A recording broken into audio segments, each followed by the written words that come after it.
Welcome everyone to another edition of Snap Raise Live, Leaders and Legends. We are here with a leader and perhaps a soon-to-be legend, the wickedly talented, awesome, beautiful, strong, so many other great adjectives, Kate and I, on behalf of USA Weightlifting, and we are thrilled to be able to offer this to you today as a resource to try and support teams, groups, and clubs around the country. During coronavirus, we've wanted to make sure that we can help and assist in knowledge, and obviously we're in fundraising, so we try and fundraise for teams across the country. We operate in all 50 states and been having a lot of success now and in the past and hopefully in the future. And so we are thrilled to be joined by Kate and I today. And Kate, hello, thank you for joining us. Of course, thanks for having me. You bet. So we've got people from coast to coast joining us. I see Lisa Lease from Washington. I see Charlene Cowger from South Carolina. I hope I didn't butcher your last name, Charlene. But we're thrilled to talk a little bit about your path to the Olympics, which has been almost like a rocket ship. Pretty fun for me to go and do a little discovery and background investigation on you, and talking with Phil Andrews, the CEO of USA Weightlifting, and all of that. But I want to go back to your roots, and we can kind of build up from there. But if you talk about maybe your background in gymnastics, and then how you got into CrossFit, and then ultimately what led you to being a weightlifter and experiencing a lot of success early on. Yeah, for sure. Excuse me. So I started as a gymnast when I was about 4 years old, and continued on the junior Olympic level from there. Until I was about 15, I ended around, the last level I competed was level 9, and I was competing for level 10 and looking into colleges to attend for D1 NCAA. But I tore my meniscus, and I decided I didn't love the sport enough to go back, and that was kind of my sign to move on. So I quit gymnastics in the summer of 2014, I believe. And obviously, after being a gymnast for 11 years and it taking up most of my childhood, I was pretty lost on what to do recreationally, considering I didn't have any other talents really. So I got into both dance and softball just to try out a couple new things. Since my brothers were baseball kids, I kind of knew that kind of thing, and dance kind of came from gymnastics a bit.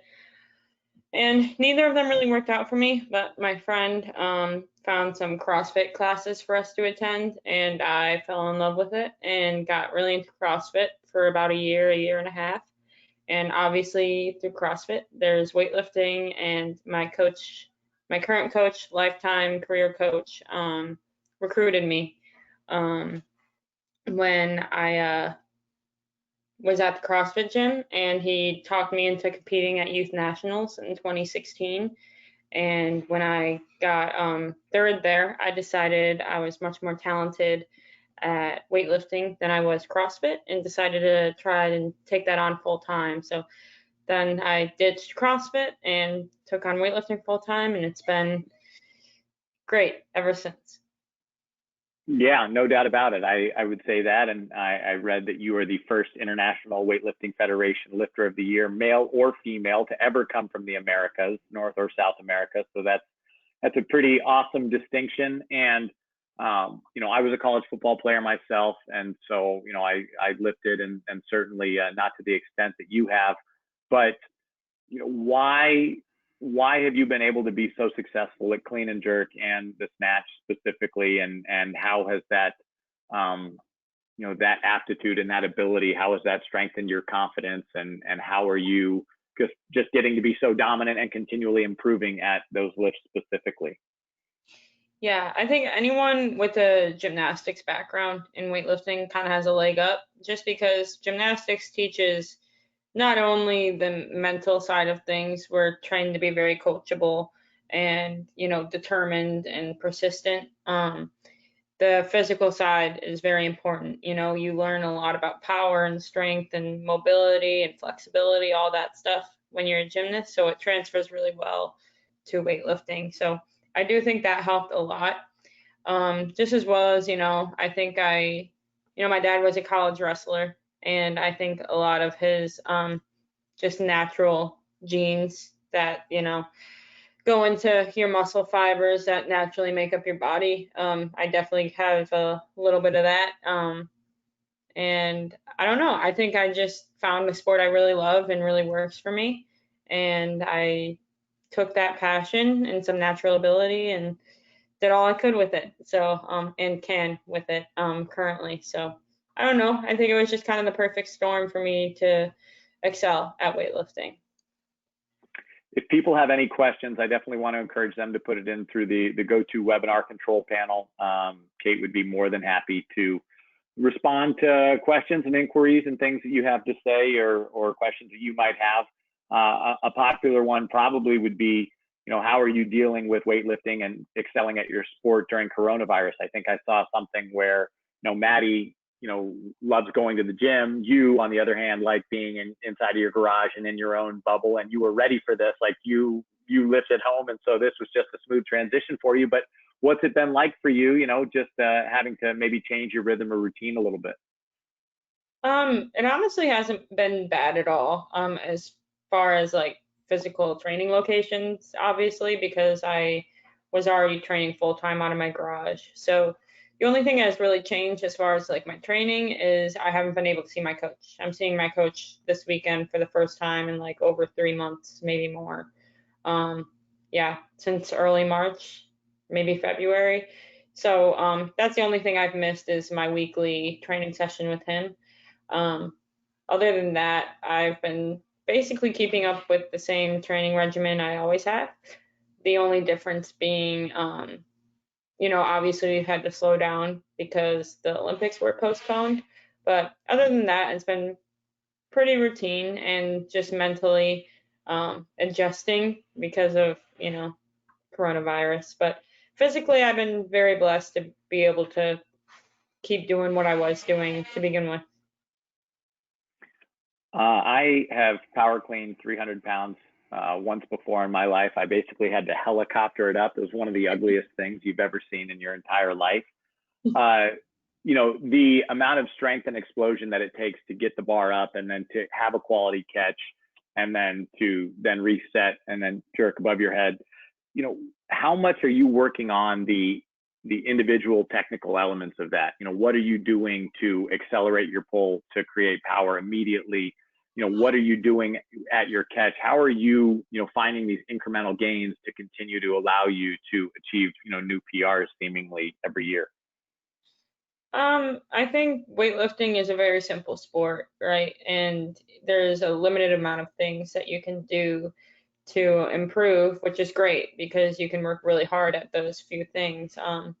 Those being just getting straight up strong and also, working on those technical things that are holding you back. So, I have a great coach that puts together awesome programs, and I really do think that every cycle I get a little stronger through squats and, pulls and all that stuff. And technically, I think we just take it step by step, and whatever I need to work on in any given period of time, we work on and we make sure that we excel at that one or two things that we really need to work on. And you just build and build and build until you get to, the best you can for that particular time. And yeah, I don't know, you just keep moving forward and, um, expect the most out of yourself. So I don't know, you just listen to the boss man. Well, I've heard you talk about squats and deadlifts and pulls as a foundation for your strength. I mean, is that what you attribute a lot of your power to, just really strengthening the core and engaging in those, those fundamental lifts? Absolutely. I do think a lot of our sport struggles with, um, you know, making things more complicated than they have to be. Some fun experimental things can be really great. But my coach and I, we really like to keep things simple. Not oversimplify, obviously, we keep things, fresh and we try new things to see what we can do to improve. But when it comes down to it, we stick to squats and pulls and deadlifts and presses and just repetitions of obviously the classic lifts. And I do think that that has been great. And it has really just been a really big part of me just being able to make my lift higher and whatever and improve. Got a question from a fellow Michigander. Got Liz Becker, who's a student at Northern Michigan University, and she wants to know, have you found that it's training once a day is more effective than doing 2 a day since there's more time for recovery? I've seen you talk about training between 6 to 8 times a week, but really liking a day off for recovery. So I guess, and where you're at in your ascension to a competition or Olympic training, what are your different training rhythms, and how have you found to achieve the most success, just I guess in preparation for competition?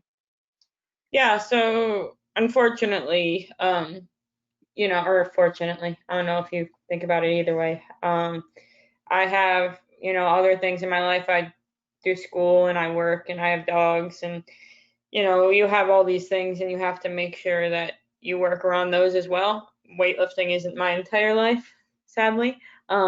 So it honestly really goes around what's going on in my life at that point in time. If we can do 2 a days, my coach likes to throw in 1 or 2 a week, but he doesn't really like to do more than that anyway. So if we can do 1 or 2 a week, he likes doing those occasionally. Sometimes he chooses just to do 1 a days, even if I do have the time. Like right now, I have time to do 2 a days, but we're just not. So I guess it depends on what your goals are, and especially if you want to emphasize a lot of strength and want to make a separate session later that day for technique or vice versa. They have definitely a place in training cycles, but I think it ultimately depends on what your goals are and what your coach thinks is most beneficial for that point in time. So I don't know. Honestly, I'm really big on just listening to my coach. I obviously ask him questions when I wonder why we're doing what we're doing, but when it comes down to it, I don't know. I just listen to him and trust him, and it's worked for us so far. So hope that answers the question. No, it does. And, if every coach had an athlete like you, I think people would be winning more often than they do.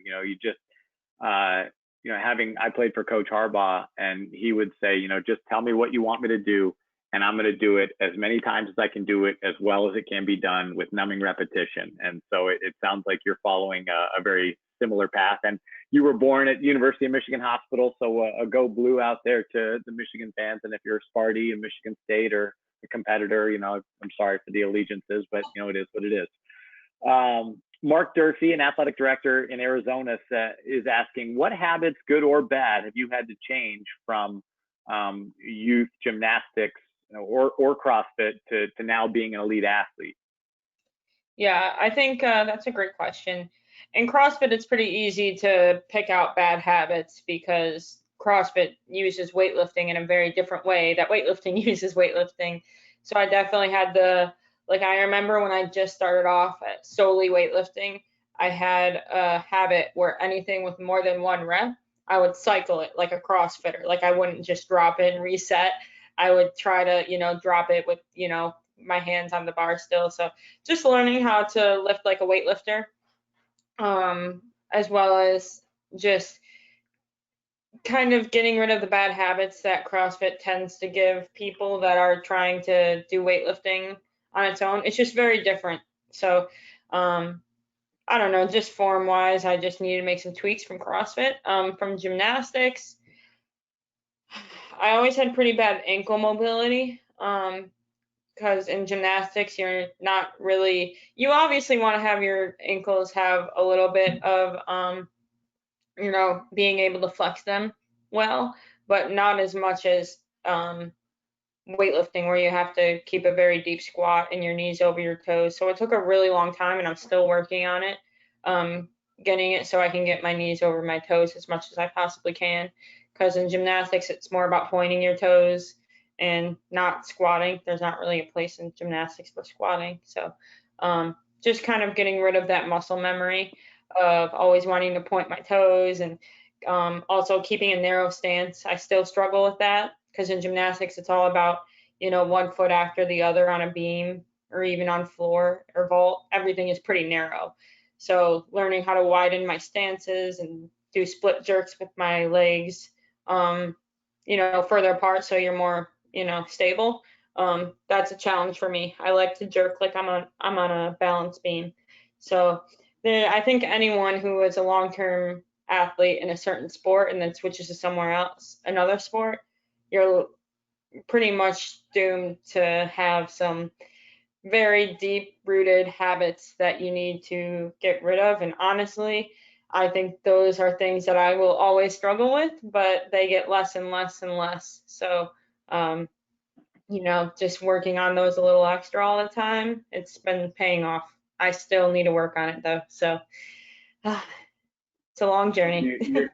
Yeah, well, you're a great project for your coach to continue to work on and build and grow and evolve. And I would like to know how much more, how far are you away from the ceiling? It seems like there's still a lot of opportunity for you to grow and gain and evolve, especially given the fact that you've only been, in the sport for 4.5 years. I mean, are you still finding that you are making improvements and discovering things about yourself or about lifts that you didn't know previously? I mean, what does that look like nowadays for you? Yeah, so just because I haven't had a whole lot of time to really get used to being an elite weightlifter, I've just kind of made myself fit in with the group, right? And I go to world championships and Pan Am championships with my team, many of whom have been lifting for well over a decade. And even still, I struggle with feeling like I am not belonging there. Like I do feel like I've earned everything I've gotten, but at the same time, I see these people that feel very comfortable. They have a set warm up they've been doing for years.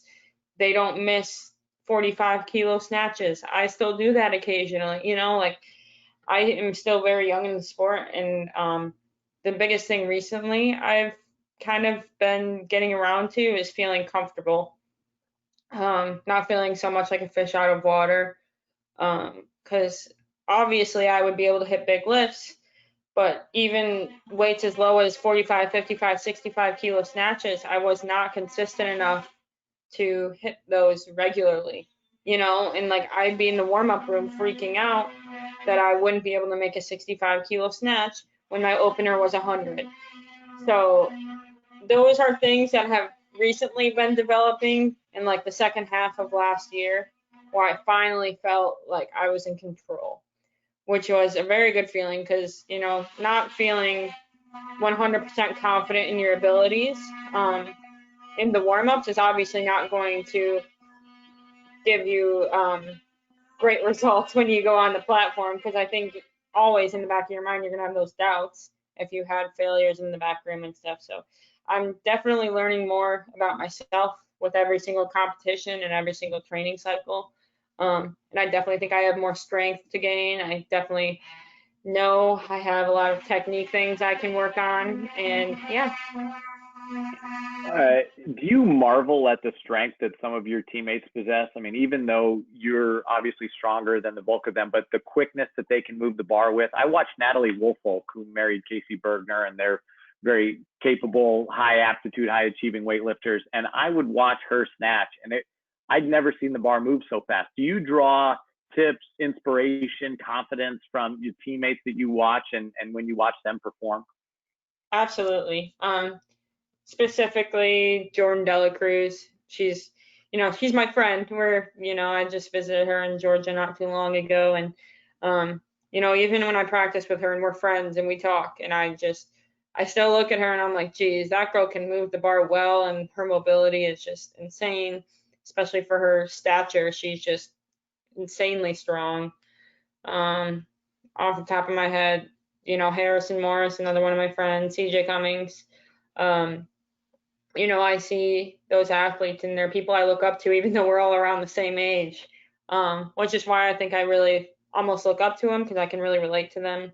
And I've been on a lot of teams with them, because a lot of the people that you guys know and love, they're on the senior teams, and I see them once, twice, 3 times a year. Harrison and Jordan, I've basically been seeing them nearly once a month since 2018. So, you know, they get to become really good friends because we have the junior and the senior teams, and then the junior and senior camps and all that stuff. And, you know, even going out of our way to have our own little camps. So, those are people I'm definitely drawn to and inspired by, and I really enjoy training with them because they've been in the sport longer than me. At least Harrison especially. He's kind of a veteran for how young he is, and just seeing how he approaches the sport in such like a fun-loving way, and you can tell he just enjoys himself and has fun with it. And he obviously is just, you know, really awesome athlete, and it's really great to see someone like him in person and kind of try to learn things from him and other athletes around. It sounds like your coach has a lot to do with your training and your confidence and your preparation and everything like that. So I'd like for you maybe to talk a little bit about the relationship that you have with your coach, and then, you know, what about your coach is so great and so valuable, and maybe some of the qualities of outstanding coaches that you've been around. Yeah, so I think one thing that's very undervalued, not just in weightlifting and in sports everywhere, is just being loyal to your coach. And obviously there's a time and a place to leave coaches and, you know, switch environments and whatnot. But I think me staying with Josh my entire career has become very rewarding, because he knows me. He knows what I need. If I'm having this type of ailment in my shoulder, he knows why it's happening and what we have to change. He knows if I start reverting back to old habits, he's like, oh, this is why, let's change it up. So I think Josh has been very receptive to, you know, adaptation, which I think is a great quality in any coach. Just being able to know your athlete and listen to your athlete and keep open ears and an open mind and hear them out. You know, when I tell him I'm hurting, he doesn't question me, which is something I did have a big issue with in gymnastics. My last injury I had that I had to have surgery for, no one believed me for 3 months, and I trained on a torn meniscus. So just having a coach that's there for me and cares about my well-being. He hears me out when I'm hurt. He hears me out when I'm too sore, and I just say, hey, I need a day off. He trusts me, I trust him, and it's a great relationship for us to have because I feel like we both get a lot out of that. And it's just a very rewarding process because, you know, he was there when I was a baby lifter. He was the first person to ever train me in the Olympic lifts, and growing together and learning together has been a great experience, and it makes these accomplishments so much more special because we have gone through all of them together. And you know, all that trust built up, and I know he's never let me down. You know, he's every goal I've ever had, he's helped me achieve. So having that trust go both ways has been very helpful. And like I said, I think one of the biggest things is just being a coach that can hear an athlete and values an athlete's opinion. And that doesn't mean an athlete should talk back to their coach, but if I'm feeling like a specific new exercise we're doing is hurting me, or I feel like it's messing up my technique even more, he listens to that and he takes it into account. And there's certain things we literally don't do anymore because he listened to me when I said this isn't working. You know what I'm saying? And that's also on the athlete to be self-aware. And I don't just say, I don't like Romanian deadlifts, so I'm going to tell him it hurts me. No, that's on the athlete as well. The athlete needs to be honest and open and, you know, trust the process too, not pick and choose. And if you build that trust both ways, I mean, you never know what an athlete coach combo is capable of. So yeah, I don't know. On the scale from 1 to a million, how excited are you to see him for the first time in 4+ months? I'm very, very excited. A million. I just, you know, we do pretty good. We've been remote essentially my entire career. Obviously aside from a weekly training session together. So we do it pretty well, and we were equipped to deal with the quarantine life, but nothing replaces that in-person coaching. And I'm really excited to see him and, get his feedback so I have those cues and things I need to work on in my head while I'm training throughout the week. So I'm really excited to see him and see what he has to say about how my lifts are looking, not on a camera. So it'll be great. I'm really excited. Do you have a favorite lift or a least favorite lift that you talk about? I really enjoyed deadlifting. That was my favorite. And then I found that the flat dumbbell bench, or a barbell bench rather, bench press I didn't find it terribly useful, and I wasn't good at it, and I didn't like it. So not that you asked me, but I'm asking you, do you have favorites or least favorites that you really look forward to, or you somewhat dread when you see them in the workout plan? Snatch has always been my favorite. Normal snatch from the ground, but even snatch variations. I love power snatches, block snatches, basically anything. Snatches have always kind of been my go-to, probably because they came pretty easy to me, so I think that's a big thing too. And deadlifts, I used to hate them, but I've gotten better at them, so I don't know. I'd say one thing I really just don't like. Romanian deadlifts have never been a big thing. I don't know why, they're not fun. Anything, behind the neck jerks, worst exercise out there. I know that's an unpopular opinion, but I hate doing behind the neck jerks. They're terrifying, and I'm really bad at them. I find them terrifying. I feel like they're going to guillotine me every time. I don't like it. I can't wait for you to get better at those, and then we can look back on this in a few years and maybe. I'm an optimistic person, but I don't think I'll ever like them. I don't think I'll ever be good at them. I've always hated them. Got it. Okay. I try my best, but they're just terrible. I believe you. It's an unpopular opinion. No one thinks what I think, but what does Josh do when he's programming for a week or for a month and he's like, all right, here comes your favorite exercise, behind the neck jerks? I mean, does he laugh at it? He's got to enjoy it, huh? Yeah, whenever I complain over text to him, he sends me the violin emojis, basically just laughing at me. Yep. So he don't care.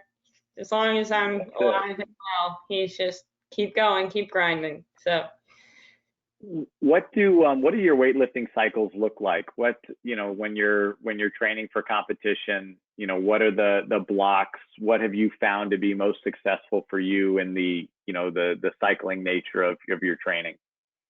For sure. We do a lot of blocks where we start with 10s of back squats, 8s, 5s, and then I think we mix 3s and 2s together or something like that. But it's something we do literally 2 to 3 times a year for my entire career, and every time I get insanely strong from it. So that's kind of been something when we have time for it, because it comes out to be like a 2 or 3 month cycle, which obviously you have to, plan around competitions, which, as you probably know from looking at my competition schedule, we haven't had a lot of time to do that recently. But that's something I've really found to be beneficial and works really well for me. I can't do a lot of front squat volume. That's kind of what I was talking about earlier. Front squat volume does not work for me. Causes a lot of shoulder issues for some reason in the front rack when I'm holding for too long. So that kind of leaves back squats to really get strong off of for the lift. So yeah, back squats, lots and lots of back squat volume has worked really well for me. And then when I'm not squatting those weeks during the volume, lots of variations of the lifts, hip snatches, hang snatches, all that kind of stuff. So he switches it up. We do different things all the time, but that is what our kind of go-to. Oh, we need to get stronger. Let's hop on the cycle. It's miserable, but it works every time.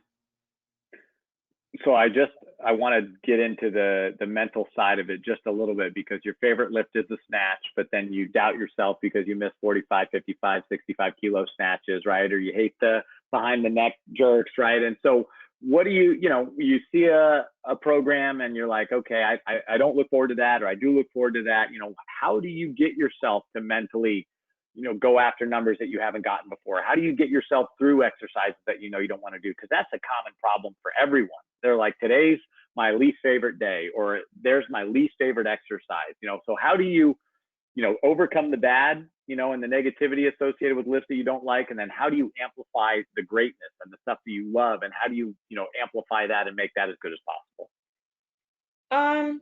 That's a good question. For PRs, like talking about lifts that, I've never done before, those don't necessarily scare me. I get really excited and I get scared of failure, but not like physically scared. I mostly just get excited for the opportunity to go for a PR. And I try to get really hyped up and all that stuff. So, for me personally, that's not something I struggle with. But when it definitely comes to those days where I just look at a workout and I say, this is going to be awful and I'm going to hate every second of this, I think it comes down to like how bad you want it. I know it's cliche, but like, those are usually the days that you hate that are going to be the ones that make you better. So that is something that really internally you have to look and, you have to look at it and say, is this worth it? Is this going to make me better? Is it going to, contribute to my future success? And if it is, you should, kind of want, even if you don't want to do it subconsciously, you should want to do the hard thing. So even when I'm having those awful days and I just have to literally push through, I like to draw on a dry erase board all of my sets and I erase them as I go. Just seeing those tallies go away is satisfying. And then when I erase the last tally, I just feel like I did everything I could that day, even if I didn't enjoy it. And yeah, so I don't know. I just try to keep it as fun and lighthearted as possible and try not to get too negative. I'd be lying if I said I didn't let myself be negative from time to time, but when it comes down to it, you just gotta do what you gotta do. Do you reward yourself after you erase the last set of the day? Is there any perk or treat that you give yourself or anything like that? No, I typically, right after I train, I just go and lay on the couch and, have dinner or whatever. So I don't know. I think the reward is just being done with it when it's a day like that, but I don't know. I like to watch TV and just spend time with my dogs. So just being able to spend time with my dogs and my husband, after a hard workout is nice. Aya Funahashi has a question related to your diet. How has it changed from gymnastics through CrossFit now to Olympic training? What's the evolution been like? I imagine you've probably got to be consuming more calories now. That's a good question. I don't think I've ever gotten that question about gymnastics actually with my diet. Gymnastics was, as you can imagine, not the most ideal situation. Now it's kind of hopefully getting, the cycle is being broken in gymnastics, but it was really a bad environment for young girls to deal with because you would be so tiny and so strong and so muscular and so either directly or indirectly told that you're too big. And so I was definitely in a place where I was able to eat whatever I wanted, but I also created a really unhealthy relationship with food during my time in gymnastics. So when I got out and I gained a lot of weight, because obviously I wasn't training 25 hours a week anymore, I gained a lot of weight and I didn't know what to do because I never had to worry about counting calories or macros or just cleaning up my diet in general. I didn't know what that looked like because I didn't have to worry about it. So in CrossFit, I lost a little bit of weight, but it mostly just became, I wanted to be stronger for CrossFit. I didn't really care about losing or gaining weight because there's no weight classes. And then when I got into weightlifting, I still didn't really change anything because I was just naturally a 69 kilo lifter at the time. But then I went down to 63 and that's when everything changed and I had to actually count macros and be very, very, very strict with my diet. I couldn't live my life. I couldn't have a chip without counting it, so it was, I don't want to say unhealthy because I was always healthy, in every sense of the word, but at the same time, I don't think that's a very sustainable lifestyle. So going back to 69 kilos was great, but then I had to go up to 76. So it's been a whirlwind, so going up to 76, I've been eating basically whatever I want again, gained weight easily, that's just my body. I gain weight as much as I want. And so I've been basically eating whatever I want with my past knowledge of macronutrients, if that makes sense. So I know what I need protein wise, I know what I need carb wise, and I just work around that and then eat whatever I want on top of that, which has been good for the most part. But I'm really excited one day to just eat freely and how I want, and not have to worry about fitting in a weight class. I love weightlifting, and weight classes are obviously a very valuable part of our sport, but I've bounced around so much, and I'm really excited one day to just be able to eat healthy and not worry about counting or number on the scale. That'll be a great day. Well, you mentioned some of the maybe the downfalls or the disappointments or the limitations of gymnastics, and Mark Durfee again was wondering if you thought maybe there might be a youth pipeline from gymnastics into Olympic lifting. You obviously can only speak on your personal experience, but does that seem like a natural fit and a natural transition perhaps for some athletes to go from gymnastics into Olympic lifting? Yeah, like I said, it's very common for gymnasts to be very talented at weightlifting. I don't know the exact numbers, but I'd say about half of our current weightlifting team on Team USA has at least some background in gymnastics or cheerleading or, like that kind of arena. So I do think it's very natural, and I think it really highlights a lot of the things that are emphasized in gymnastics. So I think it transfers really well. I think gymnasts really like the feeling of, learning a new skill, right? So you learn a new skill on floor, bars, or beam, and I think that, hello? Yep. Can you hear me? Oh, sorry, my computer just bugged out. So you get that satisfaction of learning something new in gymnastics, and that's something you can kind of get out of weightlifting as well. I always worried when I left gymnastics that I wouldn't get that satisfaction of doing something new. And in weightlifting, you're not necessarily doing anything new, but you're making PRs, doing new lifts, and you can constantly improve, which I think is it's kind of a replica of getting a new skill or moving up in levels and stuff like that, like you would in gymnastics. So yeah, I do think a lot of gymnasts could find, a new home in weightlifting if gymnastics isn't for them, because you get a lot of those great things that are in gymnastics that, you might have not been completely enjoying because of some of the downfalls of gymnastics. Gymnastics is a great sport, but for me, it was too much. I wasn't happy, and it wasn't for me. And then in weightlifting, I get all those feelings that I did miss without all the fear and the self-doubt and all that stuff. So I think it's great, and they complement each other really well too. I think they can really be used for each other.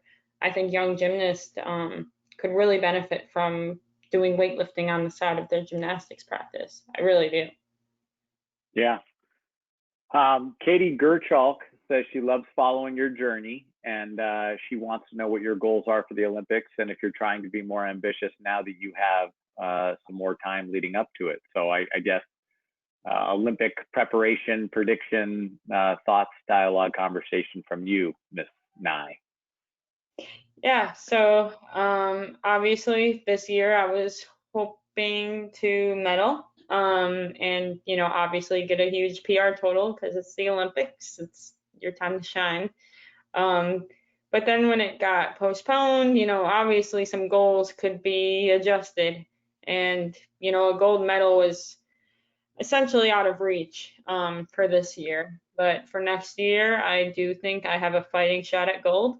So it went from hoping to medal at the Olympics to hoping to win gold at the Olympics. So maybe even trying to go for a senior world record. I don't know. We'll see what's possible in the next 12 months. I think we're almost exactly a year out at this point, which is a long time. You know, that's 25% of my current career. So who knows what's possible. So I'm just trying to train as well as I can and listen to my coach. And, you know, it's worked so far. So I don't see why it wouldn't now. So I'm really excited. It's going to be great. So yeah, I don't know. I just want to do my best, make the country proud. Do you ever visualize yourself on the podium or with a medal, or, you know, that moment after you achieve a PR? Is that mental rehearsal, is that something that you ever engage in? I definitely do a lot of, like the mental rehearsal or whatever you want to call it. But more not for like the moment, but more for the actual lifts. I imagine myself doing, you know, that world championship winning lift. I can't tell you how many times I imagine being on stage lifting 112 kilograms for the snatch.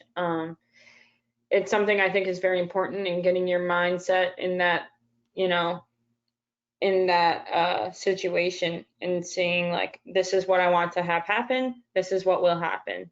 And I do think that's a really great tool to use, and something to make your mind a little stronger and prepared for those big competitions and those big moments. I don't rehearse those moments after. Those are just something I get to soak in when I get to that point, you know. So it's not something I really think about too much, because I focus more about how I get to those moments, right? So What were your feelings when you snatched 112? I was honestly like, I wasn't shocked, because obviously I trained for that lift and I asked for that lift.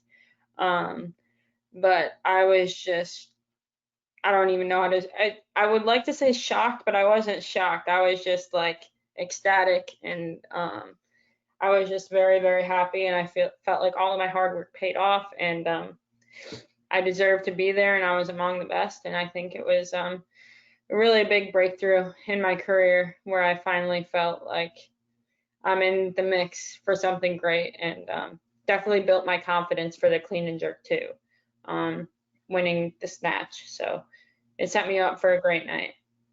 Did you miss a lower weight in your first attempt that night? Yeah, so that's what I'm talking about with like the confidence. I'm still learning. It's not so much I'm not capable. I know I'm capable, but I just technically I need to work on consistency, and I missed 106, I believe, and I went on to nail 107 and nail 112. So just kind of learning how to not miss warm-ups or openers or, you know, silly lifts.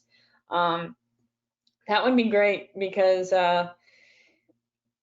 it would save me and my coach a lot of anxiety. Yeah, I get that. I've heard the strategy when in competition. I know I can, I think I can, I hope I can, for setting weights. Is that different for you? Or when you set your weights, what does that look like for you? Our rule of thumb is generally open as high as you can, that you are 100% confident in. Second is what you need, and third is what you want. In theory, it doesn't work that way, obviously, all the time, but it works pretty well, because you pick weights for the second attempt that is necessary for qualification or winning or whatever. But obviously, if the second attempt is supposed to be really high and you're like, no, that's not going to work. But the third attempt is typically, if you make the first two, he, you know, is basically like, what are you feeling? And that's another great part of our coach-athlete relationship, is he really values my opinion and what I think I can do and what would be appropriate for that time. Obviously, I'm not going to say 120. He'll be like, no, sit down. But you know, he values my opinion, and I really like having that open dialogue, and there's never a surprise in competition. So yeah, obviously the openers should be high enough where you're in the mix. And then the second one, you better put your name on the board. And then the third one, you know, hopefully is the fun one, the one you've been wanting.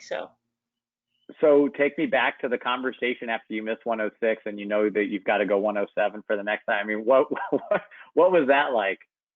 The fact that it was not terrifying just kind of says everything about our situation.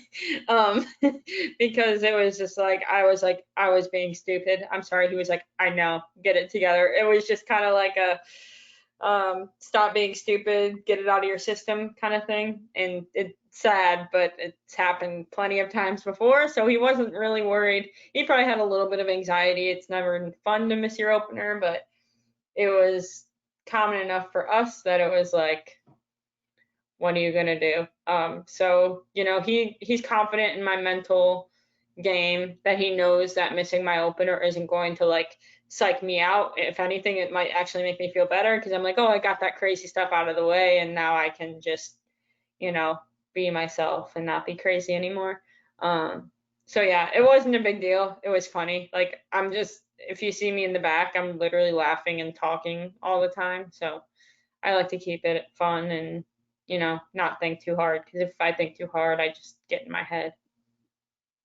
You're really easy to cheer for. You know that, Kate? You're likable and relatable and normal and friendly. And I think that's why people like Katie out in Maryland and people across the country follow your journey, cheer for you hard, and can't wait for you to dominate and be successful next year representing our fine country of the United States of America. So I appreciate you joining me today and us and our providing a resource to coaches and supporters everywhere. I want to give you the last word here. If there's anything that you want to say specifically to fans or to people watching right now, just the floor is yours. I just want to thank you. I just want to thank everyone for tuning in and supporting my career. And I'm really excited to be able to have the opportunity, hopefully next year, to represent all of you in the United States at the Olympics. So thank you, and I'm very thankful to have this opportunity as well. So thank you. Yeah, you're the best, Kate. We appreciate you, you know, and working with Phil Andrews, the CEO of USA Weightlifting. He's been phenomenal. We're running a fundraising campaign right now to try and help other people get to competitions, their gyms, to be represented and supported in their travels and their pursuits to advance USA Weightlifting and all of the strength gains to be made across the country. So that's going to wrap it up for us. We appreciate you. If you need help fundraising for your team, group, or club, you can use SnapRaise. And in the meantime, just support the heck out of Kate and cheer her on when she's representing our country next year in the Olympics. So that's it. Thank you, Kate. We appreciate you. Thank you. Bye. Bye.